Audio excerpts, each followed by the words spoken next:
ஒரு 7th கிரேடில் இருக்கிற ஒரு பையன் ஒரு ஹீரோ பார்த்து இன்ஸ்பயர் ஆகி டைரக்டர் ஆகணும்னு ஆசைப்பட்டு இந்த இடத்துல இப்போ நிற்கிறான். நான் அஜித் சார் ஃபேன் ஆகாமல் இருந்திருந்தால் நான் என்ன ஆகிருப்பேன்னு தெரில. லைஃப்பில் ஏதோ ஒரு வேலையில் செஞ்சுருப்பேன். பட் ஒரு அஜித் சார் ஃபேனாக இருந்தால் என்ன நடக்கும்ன்றது இப்போ இந்த மொமெண்ட் எனக்கு ப்ரூவ் ஆகிருக்கு. ஸோ என்றைக்குமே நான் I'm very grateful for Ajith sir.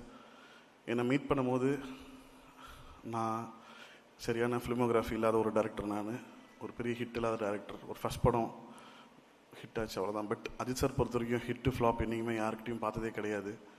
ஒரு ஹியூமனை தான் பார்த்துருக்காரு.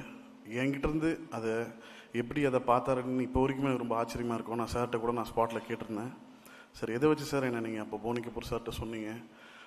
Mark my word sir, this boy will do big, இவன் பெரிய டேரக்டராக வருவான் சார், நீங்கள் எதை வச்சு சொன்னீங்க சார்னு சொல்லும் போது சார் ஜஸ்ட் ஒரு சின்ன ஸ்மைலோடு போயிட்டார்.